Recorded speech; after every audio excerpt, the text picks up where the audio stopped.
Praise God, hallelujah. Praise Lord, hallelujah. கர்த்தராகிய இயேசுவின் நாமத்தில் வாழ்த்துகிறோம், ஆசீர்வதிக்கிறோம். ಕರ್ತನಾದ ಯೇಸು ಕ್ರಿಸ್ತನ ನಾಮದಲ್ಲಿ ನಿಮ್ಮನ್ನು ಶುಭ ಕೋರಿ ಆಶೀರ್ವದಿಸುತ್ತೇನೆ. நல்லா இருப்பீங்கன்னு ವಿಶ್ವಾಸಿக்கிறேன். ಚೆನ್ನಾಗಿದ್ದೀರಿ ಎಂಬುದಾಗಿ ನಂಬುತ್ತೇನೆ. கர்த்தரை துதிக்கிறவர்கள் என்று விசுவாசிக்கிறேன். ಕರ್ತನ ಸ್ತುತಿಸುವವರು ಎಂಬುದಾಗಿ ನಂಬುತ್ತೇನೆ. என்னோடு கூட சேர்ந்து ஒரு வசனத்துக்குள்ள நம்ம போகலாமா? ನನ್ನ ಜೊತೆಗೂಡಿ ಒಂದು ವಾಕ್ಯದೊಳಗೆ ನಾವು ಹೋಗೋಣ. கடுமையான பிடித்த வார்த்தை, ನನಗೆ ಬಹಳ ಇಷ್ಟವಾದಂತ ಒಂದು யோவான் 4:23. ಯೋಹಾನ ಬರೆದ ಸುವಾರ್ತೆ 4:23. உண்மையாய் தொழுது கொள்ளுகிறவர்கள், ಸತ್ಯವಾಗಿ ಆತನನ್ನು ಸ್ತುತಿಸುವವರು. கவனிங்க, உண்மையாய் தொழுது கொள்ளுகிறவர்கள், ನಿಜವಾಗಿ ಸತ್ಯವಾಗಿ ಆತನ ಸ್ತುತಿಸುವ பிதாவை ஆவியோடும் உண்மையோடும் தொழுது கொள்ளும் காலம் வரும். ತಂದೆಯಾದ ದೇವರನ್ನ ಆತ್ಮದಿಂದಲೂ ಸತ್ಯದಿಂದಲೂ ಆರಾಧಿಸುವಂತ ದಿನ ಬರುತ್ತೆ. அது இப்பொழுதே வந்திருக்கிறது. ಅದು ಈಗಲೇ ಬಂದಿದೆ. தம்மை தொழுது கொள்ளுகிற எல்லாருக்கும் அவர் அற்புதம் செய்கிறவராயிருக்கிறார். ತನ್ನನ್ನ ಆರಾಧಿಸುವಂತ ಎಲ್ಲರಿಗೂ ಆತನು ಅದ್ಭುತ ಮಾಡುವವರಾಗಿದ್ದಾರೆ. இப்பொழுதே தொழுது கொள்ளுகிற காலம் வந்திருக்கிறது. ಈಗಲೇ ಅವರನ್ನ ಆರಾಧಿಸುವಂತ ಸಮಯ ಬಂದಿದೆ. உண்மையாய் தொழுது கொள்ளுகிறவர்கள், ಸತ್ಯವಾಗಿ ಆರಾಧಿಸುವ, ஆவியோடு உண்மையோடு தொழுகிறவர்கள். ಆತ್ಮದಿಂದಲೂ ಸತ್ಯದಿಂದಲೂ ಆರಾಧಿಸುವ அப்படின்னா என்ன அர்த்தம் தெரியுங்களா? ಅಂದ್ರೆ ಅರ್ಥ ಗೊತ್ತಾ? ஆராதிப்பது என்ற அர்த்தம். ಆರಾಧಿಸುವುದು ಎಂಬುದು. எப்படி ஆராதிப்பது? ಹೇಗೆ ಆರಾಧನೆ ಮಾಡುವುದು? யோவான் 4:24 வாசித்து பாருங்க. ಯೋಹಾನ 4:24 ವಾಕ್ಯವನ್ನು. தேவன் ஆவியாய் இருக்கிறார், ದೇವರು ಆತ್ಮಸ್ವರೂಪ, அவரை தொழுது கொள்ளுகிறவர்கள் ಆತನ ಆರಾಧಿಸ, ஆவியோடும் உண்மையோடும் அவரை தொழுது கொள்ள வேண்டும். ಆತ್ಮೀಯ ರೀತಿಯಲ್ಲೂ ಸತ್ಯಕ್ಕೆ ತಕ್ಕ ಹಾಗೆ ಅವರನ್ನ ಆರಾಧಿಸ. எனக்கு அருமையான வாலிப தம்பி தங்கச்சி, ಪ್ರೀತಿಯ ಯೌವನಸ್ಥ ತಮ್ಮ ஆராதிக்கிற தேவ பிள்ளையே, ಆರಾಧಿಸುವಂತ ದೇವರ நீ எந்த இடத்துல ஆராதித்தாலும், ಯಾವ ಸ್ಥಳದಲ್ಲಿ நீ ಆರಾಧಿக்கிற பிள்ளையா இருந்தா ನೀನು ಆರಾಧಿಸುವಂತ ಮಕ್ಕಳಾಗಿ 4:24 கவனமா கவனிக்கணும். 4:24 ವಾಕ್ಯವನ್ನ ಗಮನವಾಗಿ. நம்முடைய தேவன் ஆவியா இருக்கிறார், ನಮ್ಮ ದೇವರು ಆತ್ಮಸ್ವರೂಪನ, அவரை ஆராதிக்கிறவர்கள் ಅವರನ್ನ ಆರಾಧಿಸುವವರು ஆவியோடும் உண்மையோடும் ஆராதிக்க வேண்டும். ಆತ್ಮೀಯ ರೀತಿಯಲ್ಲೂ ಸತ್ಯಕ್ಕೆ ತಕ್ಕ ಹಾಗೆ ಅವರನ್ನ ಆರಾಧಿಸ. இன்றைக்கு இந்த இடத்துல தான் நம்ம செய்கிற தவறுகள் இருக்கிறது. ಈ ಸ್ಥಳದಲ್ಲೇ ನಾವು ತಪ್ಪು ಮಾಡ್ತೇವೆ. நம்முடைய தேவன் ஆவியா இருக்கிறது உங்களை அறிந்து கொண்டாலே, ನಮ್ಮ ದೇವರು ಆತ್ಮ ಸ್ವರೂಪನು ಎಂಬುದಾಗಿ ನಾವು ತಿಳಿದುಕೊಂಡು எப்படி அவர் ஆராதிக்க வேண்டும் என்று நீங்கள் அறிந்து கொள்ள வேண்டும். ಹೇಗೆ ಅವರನ್ನ ಆರಾಧಿಸಬೇಕು ಅನ್ನೋದನ್ನ ನೀವು ತಿಳ್ಕೊಂಡು, முதலாவது ஆவியில கர்த்தரை ஆராதிக்க பழக, ಮೊದಲು ಆತ್ಮದಲ್ಲಿ ಅವರನ್ನ ಆರಾಧಿಸುವುದಕ್ಕೆ ಪಳಗಬೇಕು. இரண்டாவது உண்மையாய் கர்த்தரை ஆராதிக்க வேண்டும். ಎರಡನೇದಾಗಿ ಸತ್ಯಕ್ಕೆ ತಕ್ಕ ಹಾಗೆ ಆರಾಧಿಸ, முழு பலத்தோடு, ಪೂರ್ಣ முழு உள்ளத்தோடு, ಪೂರ್ಣ முழு மனதோடு, ಪೂರ್ಣ ಮನಸ್ಸು, முழுவதுமாய் கர்த்தரிடத்தில் அன்பு கூறணும். ಪೂರ್ಣವಾಗಿ ಕರ್ತನನ್ನ ಪ್ರೀತಿಸಬೇಕು. நீங்க நம்ம நடனம் ஆடுறது, எகிர்த்து, குதிக்கிறது அப்படின்னு நினைச்சுக்கிறோம். ಇವತ್ತು ನಾವು ಡ್ಯಾನ್ಸ್ ಮಾಡುವಂತದ್ದು, ಕುಣಿದಾಡುವಂತದ್ದು ಎಂಬುದಾಗಿ ಅಂದುಕೊಂಡು, நீங்க எது செய்தாலும் ಯಾವುದನ್ನೇ ಮಾಡಿದ್ರು ஆவியானவர் விருப்பப்படுகிறாரா, ಆತ್ಮ ಸ್ವರೂಪನು ಅದನ್ನ ಬಯಸ್ತಾರ, பரிசுத்தாவி விரும்புகிறாரா? அந்த ஆராதனை கொஞ்சம் கவனித்து பாருங்க. ಪವಿತ್ರ ಆತ್ಮನು ಈ ಆರಾಧನೆ ಮೆಚ್ಚಿಕೊಳ್ತಾರ ಅಂತ ನಾವು நீங்க அநேக வாலிப பிள்ளைங்க கையில மைக்கு கொடுத்துட்டு அவங்க பாட்டுல கத்தின்னு கடுக்கிறாங்க. ಇವತ್ತು ಅನೇಕ ಯೌವನಸ್ಥ ಮಕ್ಕಳಿಗೆ ಕೈ ಮೈಕನ್ನ ಕೊಟ್ರೆ ಅವ್ರ ಪಾಡಿಗೆ ಅವರು ಕೂಗಾಡುವಂತದ್ದು ಇರ್ತದೆ. அது மிகுந்த வேதனையா இருக்கு. ಇದು ಬಹಳ ವೇದನೆನ ಕೊಡುವ, கேட்கிற அன்பு தேவச்சனமே, ಕೇಳುವಂತ ಪ್ರೀತಿಯ ದೇವ. அப்படி யாராவது இந்த வசனத்துக்கு விரோதமா ஆராதிக்கிறவர்கள் இருந்தா, ಹಾಗೆ ಯಾರಾದರೂ ಈ ವಾಕ್ಯಕ್ಕೆ ವಿರೋಧವಾಗಿ ಆರಾಧಿಸುವವರು தயவு செய்து இன்றைக்கே மனம் திரும்புங்க. ದಯವಿಟ್ಟು ಇವತ್ತೇ ಮನ ತಿರುಗಿ, இப்பொழுதே மனம் திரும்புங்க. ಈಗಲೇ ಮನ நீங்க ತಿರುಗಿ. மனுஷரை பிரியப்படுத்த ஆராதிக்க, ಮನುಷ್ಯರನ್ನ ಮೆಚ್ಚಿಸುವುದಕ್ಕಾಗಿ ನಾವು ಆರಾಧನೆ அதுக்கு ಮಾಡುವುದು, பேர் ஆராதனை இல்ல. ಅದರ ಹೆಸರು ಆರಾಧನೆ. ஆவியோடு உண்மையோடு தொழுது கொள்வது மாத்திரமே ஆராதனை. ಆತ್ಮದಿಂದಲೂ ಸತ್ಯದಿಂದಲೂ ಆರಾಧಿಸುವಂತದ್ದು ಮಾತ್ರವೇ ಆರಾಧನೆ. பாட்டு மனுஷனுக்கு பாடலாம், ಹಾಡು ಮನುಷ್ಯರಿಗೆ ಆಡಬಹುದು, ஆராதனை தேவனுக்கு மாத்திரம். ಆದ್ರೆ ಆರಾಧನೆ ಅನ್ನೋದು ದೇವರಿಗೆ அவரை ಮಾತ್ರವೇ. பிரியப்படுத்த மகிமைப்படுத்த செய்கிற காரியம் தான் ஆராதனை. ಅವರನ್ನ ಮೆಚ್ಚಿಸುವಂತ, ಅವರನ್ನ ನಾವು ಆರಾಧಿಸುವಂತದ್ದೇ ಆರಾಧನೆ. பிலிப்பியர் 3:3 சொல்லுகிறது, ಫಿಲಿಪ್ಪ 3:3 ವಾಕ್ಯ ನಮಗೆ, ஏனெனில் மாம்சத்தின் மேல் நம்பிக்கையா இல்லாமல்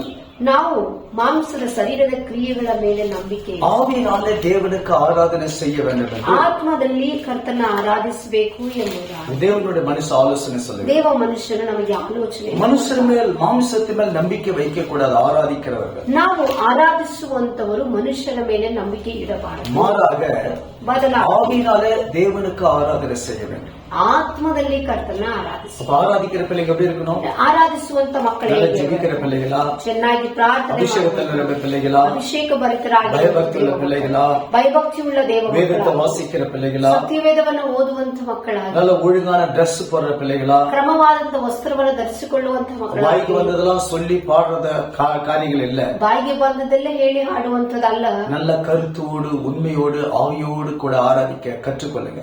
ಆಸಕ್ತಿಯಿಂದ ನಾವು ಕರ್ತನನ್ನ ಆರಾಧನೆ ಮಾಡುವುದಕ್ಕೆ ಕಲಿಯಬೇಕು. கடந்த நாட்கள் அநேக காரியங்களை பார்க்கும்போது இருதயத்துக்கு வேதனையா இருக்கு. ಕಳೆದ ದಿನಗಳಲ್ಲಿ ಅನೇಕ ಕಾರ್ಯಗಳನ್ನು ನೋಡುವಾಗ ಹೃದಯಕ್ಕೆ ವೇದನೆಯಾಗಿದೆ. நான் சமூகத்துல ஜெபிச்சேன், ಕರ್ತನ ಸಮ್ಮುಖದಲ್ಲಿ ಪ್ರಾರ್ಥನೆ, எனக்கு கர்த்தர் கொடுத்த வார்த்தைகளை உங்களோட பகிர்ந்து கொள்ளுங்க. ನನಗೆ ಕರ್ತನ ಕೊಟ್ಟಂತ ವಾಕ್ಯಗಳನ್ನ ನಿಮ್ಮ ಜೊತೆ ಹಂಚಿಕೊಳ್ಳಿ. இது மூலமா யாரையும் காயப்படுத்துவதற்கல்ல, ಇದರ ಮೂಲಕ ಯಾರನ್ನು ಗಾಯಪಡಿಸುವುದಕ್ಕಲ್ಲ, எல்லாரும் என் தகப்பன ஆண்டவர தேவனை தொழுது கொள்ள வேண்டும் என்கிற நோக்கத்தோடு நாங்கள் இது உங்களுக்கு பிரசங்கிக்கிறோம். ನೀವೆಲ್ಲರೂ ಕೂಡ ನಮ್ಮ ತಂದೆಯಾದ ಕರ್ತನನ್ನ ಆರಾಧಿಸಬೇಕು ಅನ್ನುವಂತ ವಿಷಯದಲ್ಲಿ ನಾವು ಇದನ್ನ யாத்திராகம் 20:24 பாருங்க. ವಿಮೋಚನ ಕಾಂಡ 20:24 ವಾಕ್ಯವನ್ನು, நான் என் நாமத்தை பிரஸ்தாபப்படுத்துற எல்லா இடத்திலும் வந்து நானே உங்களை ஆசீர்வதிப்பேன். ನನ್ನ ಹೆಸರನ್ನು ನೆನಪು ಮಾಡಿಕೊಳ್ಳುವಂತ ಯಾವ ಸ್ಥಳದಲ್ಲಿಯೇ ಆದರೂ ನಾನು ಇಳಿದು ಬಂದು ನಿಮ್ಮನ್ನ அவர் சொல்ல, நான் இறங்கி வருவேன். ಅವ್ರು ಹೇಳ್ತಾರೆ, ನಾನು ಇಳಿದು எந்த ಬಂದು, ஸ்தலமா இருக்கு, எந்த இடமா இருக்கலாம், ಯಾವ ಸ್ಥಳವಾಗಿರಬಹುದು, ஆனா அந்த இடத்துல அவர் நாமத்தை மகிமைப்படுத்துகிற இடமா. ಆದರೆ ಆ ಸ್ಥಳ ಆತನ ನಾಮವನ್ನ ಮಹಿಮೆಪಡಿಸುವಂತ ಸ್ಥಳವಾಗಿದೆ. வாலி பிள்ளைங்க வருகிற வாயில பாடல்கள் வரிகள்லாம் வித்தியாசமா பயங்கரமா கொடூரமா இருக்கு. ಯವನಸ್ಥ ಮಕ್ಕಳಲ್ಲಿ ಬರುವಂತ ಬಾಯಲ್ಲಿ ಬರುವಂತ ಹಾಡುಗಳು ಪದಗಳೆಲ್ಲ ಕೂಡ ಬಹಳ ಕ್ರೂರವಾಗಿ, ಅದು ಚೆನ್ನಾಗಿಲ್ಲ ಪದಗಳು. வாலிப பிள்ளைங்க ஆராதிக்கிறாங்கன்னா ಯವನಸ್ಥ ಮಕ್ಕಳು ಇವತ್ತು ಆರಾಧಿಸ್ತಾರೆ, ஊழியக்காரங்க எங்கேயோ ஓடிடாது, நின்னு பாரு என்ன ஆராதனை பண்றாங்க. ಸೇವಕರು ಎಲ್ಲಾದ್ರೂ ಓಡಿ ಹೋಗ್ಬೇಡ್ರಿ, ಅಲ್ಲಿ ನಿಂತು ನೋಡ್ರಿ ಹೇಗೆ அது ಆರಾಧಿಸ್ತಾರೆ. ஆராதிக்கிற பாட்டு சரியான்னு பாருங்க. ಅದು ಆರಾಧಿಸುವಂತ ಹಾಡು ಸರಿನಾ ಅಂತ அது கர்த்தர் மகிமைப்படுறாரா, ಅದು ಅದರಲ್ಲಿ ಕರ್ತನ ನಾಮ ಮಹಿಮೆ ಹೊಂದುತ್ತಾ ಇದೆಯಾ, கர்த்தருக்கு பயபக்தி உள்ளவங்க ஆராதிக்கிறாங்க, ಕರ್ತನಿಗೆ ಭಯಭಕ್ತಿ ಉಳ್ಳವರಾಗಿ ಆರಾಧನೆ ಮಾಡ್ತಾರೆ, நல்ல வஸ்திரத்தை அணிஞ்சிருக்கிறாங்களா, ಒಳ್ಳೆ ವಸ್ತ್ರಗಳನ್ನ ಹಾಕಿಕೊಂಡಿದ್ದಾರೆ, நல்ல துதி ஸ்தோத்திர வாயில வருதா. ಒಳ್ಳೆ ಸ್ತುತಿ ಬಲಿ ಅವರ ಬಾಯಿಗೆ ಬರ್ತದೆ. தேவ பிள்ளைங்க ஊழியக்காரங்க கவனிக்கணும். ಇವೆಲ್ಲ ಕೂಡ ದೇವರ ಸೇವಕರನ್ನ உங்க ಗಮನಿಸಿ, சபை யாருக்கோ விட்டுட்டு யாரோ ஆரோக்கிய யாரோ கத்துறாங்க யாரோ டான்ஸ் ஓடிடாது. ಸಭೆಯನ್ನು ಯಾರ ಕೈಲೂ ಕೊಟ್ಬಿಟ್ಟು ಯಾರೋ ಕುಣಿದಾಡ್ತಾರೆ, ಯಾರೋ ಆರಾಧನೆ ಮಾಡ್ತಾರೆ ಅಂತ ಬಿಟ್ಟು ಹೋಗ್ಬೇಡಿ. மகிமைப்பட வேண்டிய இயேசு பரிசுத்தாவின் துக்கப்பட்டு வெளியே போயிடக்கூடாது. ಮಹಿಮೆ ಪಡಿಸುವಂತ ಯೇಸು ಕ್ರಿಸ್ತನು ಪವಿತ್ರಾತ್ಮನು ದುಃಖಪಟ್ಟು ಹೊರಗೆ ಹೋಗಬಾರದು. உங்களுக்கு கொடுத்த ஆலயத்துல அவருடைய மகிமை தங்கி இருக்கணும். ನಿಮಗೆ ಕೊಟ್ಟಂತ ಆಲಯದಲ್ಲಿ ಕರ್ತನ ಮಹಿಮೆ ಅಲ್ಲಿ ಉಳಿದಿರಬೇಕು. ஆசரிப்பு கூடாரத்துல மகிமை இருந்தது, மோசே அந்த மகிமைக்குள்ள எப்போது பிரவேசித்துக் கொண்டிருந்தார். ದೇವದರ್ಶನ ಗುಡಾರದಲ್ಲಿ ಕರ್ತನ ಮಹಿಮೆ ಇತ್ತು, ಆ ಮಹಿಮೆಯಲ್ಲಿ ಯಾವಾಗಲೂ ಮೋಶೆ ಪ್ರವೇಶ ಮಾಡ್ತಾ ಇದ್ರು. நீங்க ஒரு பக்கம், உங்க வாலிப பிள்ளைங்க ஒரு பக்கம், ஆராதனை ஒரு பக்கம், டான்ஸ் அப்படிலாம் வச்சுக்காதீங்க. ನೀವು ಒಂದು ಕಡೆ, ಯವನಸ್ಥ ಮಕ್ಕಳು ಒಂದು ಕಡೆ, ಆರಾಧನೆ ಒಂದು ಕಡೆ, ನೃತ್ಯ டான்ஸ் ಒಂದು ಕಡೆ தயவு ಇಟ್ಟುಕೊಂಡು செய்து ஊழியக்காரங்க கவனிங்க. ದಯವಿಟ್ಟು ಸೇವಕರು ಇದನ್ನ எனக்குள்ள ಗಮನಿಸಿ. ஆவியானவர் ஏவரது மாத்திரம் உங்களோட பேசுங்க. ನನ್ನಲ್ಲಿ ದೇವರಾತ್ಮನು ಪ್ರೇರೇಪಿಸುವುದನ್ನ ಮಾತ್ರ ಹೇಳ್ತಾರೆ. அவர் சொல்லுகிறார், யாத்திராகம் 20:24, ವಿಮೋಚನ ಕಾಂಡ 20:24 நான் என் நாமத்தை பிரஸ்தாபப்படுத்தும் எந்த ஸ்தானத்திலும் இறங்கி வந்து உங்களை ஆசீர்வதிப்பேன்னு சொல்ல. ನನ್ನ ಹೆಸರನ್ನು ನೆನಪು ಮಾಡಿಕೊಳ್ಳುವಂತ ಯಾವ ಸ್ಥಳದಲ್ಲೇ ಆದರೂ ನಾನು ಇಳಿದು ಬಂದು அவர் இறங்கி வந்து ஆசீர்வதிக்கணும். ಅವರು ಇಳಿದು ಬಂದು ಆಶೀರ್ವದಿಸಬೇಕು. மராகந்தத்துல கசப்பு சண்டை வேதனை உண்டாக கூடாது. ಬದಲಾಗಿ ಅಲ್ಲಿ ಕಹಿ ಜಗಳ ವೇದನೆಗಳು ಉಂಟಾಗಬಾರದು. நீங்க மைக்கு கொடுத்து ஆராதிக்கிற பிள்ளைங்க, கீபோர்டு வாசிக்கிற பிள்ளைங்க, ட்ரம் வாசிக்கிற பிள்ளைங்க எந்த ஆவியில இருக்கிறாங்கன்னு பார்க்கணும். ಮೈಕ್ ಕೊಟ್ಟು ಆರಾಧನೆ ಮಾಡುವಂತ ಮಕ್ಕಳು, ಮತ್ತೆ ಕೀಬೋರ್ಡ್, ಗಿಟಾರ್, ಮತ್ತೆ ಪ್ಯಾಡ್ ಇವರೆಲ್ಲ ಬಾರಿಸುವಂತ ಮಕ್ಕಳು ಯಾವ ರೀತಿಯಾದ ಆತ್ಮದಲ್ಲಿ ಅವರಿದ್ದಾರೆ. ஊழியக்காரர் கவனமா இருக்கணும். ಸೇವಕರು ಗಮನವಾಗಿ, ஒரு சபை இப்படிதான் ஓநாய்கள் வந்து சபையை பாழாக்கி விடும். ಸಭೆಗಳಿಗೆ ಹೀಗೆ ತೋಳುಗಳು ಒಳಗೆ ಬಂದು ಸಭೆಯನ್ನ ಹಾಳು ಮಾಡಿದ್ರು. ரொம்ப கவனமா எச்சரிக்கையா இருக்கணும். ಬಹಳ ಗಮನವಾಗಿ, ஆளுகள் மேல ஊழியக்காரனுக்கு எச்சரிக்கை கண்ணு இருக்கணும். ಕುರಿಗಳ ಮೇಲೆ ಆ ಕುರುಬನಿಗೆ ಕಣ್ಣಿರ್ಬೇಕು. அவர் ரத்தத்தில் சம்பாதித்த சபையை ஊழியக்காரங்க கவனமா ಅವರ கவனிக்கணும். ರಕ್ತ ಕೊಟ್ಟು ಸಂಪಾದನೆ ಮಾಡಿದಂತ ಸಭೆಯಲ್ಲಿ ಸೇವಕರು ಬಹಳ ಗಮನವಾಗಿ. அப்போஸ்தலர் 20:28, ಅಪೊಸ್ತಲ 20:20 இயேசு தன் சொந்த ரத்தத்தில் சபையை ಯೇಸು சம்பாதித்திருக்கிறார். ಕ್ರಿಸ್ತನು ತನ್ನ ಸ್ವಂತ ರಕ್ತವನ್ನು ಕೊಟ್ಟು ಸಂಪಾದನೆ பரிசுத்தாவி இதுக்கு மெய்ப்பரா இருக்கிறார். ಪವಿತ್ರಾತ್ಮನ ಅದಕ್ಕೆ ಕುರುಬನಾಗಿ புரிந்து கொள்ள வேண்டும். ನೀವು ಅರ್ಥ ಮಾಡಿ. எங்கேயாவது சுத்தர சொல்லி யாரையாவது விட்டுட்டு சபையை நாசமாக்கிறாது. ಎಲ್ಲಾದ್ರೂ ಸುತ್ತಾಡ್ತೀನಂತ ಯಾರ ಕೈಲಾದ್ರೂ ಕೊಟ್ಟು ಸಭೆಯನ್ನು ಹಾಳು உங்க ಮಾಡಬೇಕು. சபை மேல உங்களுக்கு கண்ணு இருக்கணும். ನಿಮ್ಮ ಸಭೆ ಮೇಲೆ ನಿಮ್ಮ இன்னைக்கு எந்த பாட்டை பாடி ஆராதிக்கிறாங்க. ಯಾವ ಹಾಡನ್ನು ಹಾಡಿ ದೇವನ இப்ப அநேக விதமான பாடல்கள் சபைக்குள்ள கெடுக்கக்கூடிய பாடல், ஆராதனைக்கு விரோதமான பாடல்கள் வந்து ಆರಾಧನೆಗೆ ವಿರೋಧವಾದಂತ ಹಾಡುಗಳು ಇವತ್ತು ಬರ್ತಾ அந்த ಇದೆ. பாடலை பாடி அவங்க உள்ள பாடுவதற்கு அனுமதி கொடுக்க கூடாது. ಆ ಹಾಡನ್ನ ಒಳಗೆ ಹಾಡುವುದಕ್ಕೆ ಅನುಮತಿ. அதுக்கு சபை இல்ல,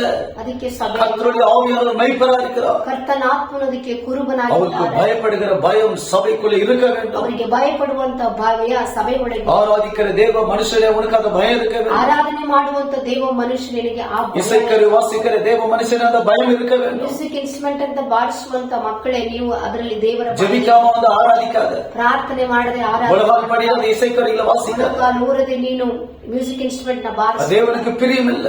ಅದು ದೇವರ இசைக்கரு இல்லனாலும் பரவாயில்ல, கர்த்தர் மகிமைப்படுவார். ಅದರಲ್ಲಿ ನಿಮಗೆ ಮ್ಯೂಸಿಕ್ ಇನ್ಸ್ಟ್ರೂಮೆಂಟ್ ಇಲ್ಲ ಅಂದ್ರೂ ಪರವಾಗಿಲ್ಲ, ಕರ್ತನ ಮಹಿಮೆ ಹೊಂದುತ್ತಾರೆ. தானியேல் 6:20 வாசித்து பாருங்க. ದಾನಿಯೇಲ 6:20 ನೋಡ್ರಿ. ராஜா கெபியின் கிட்ட வந்து, ರಾಜನು ಆ ಸಿಂಹದ ಗವಿಯ ಹತ್ತಿರ அது ಬಂದು, வரைக்கும் அவன் ராஜா.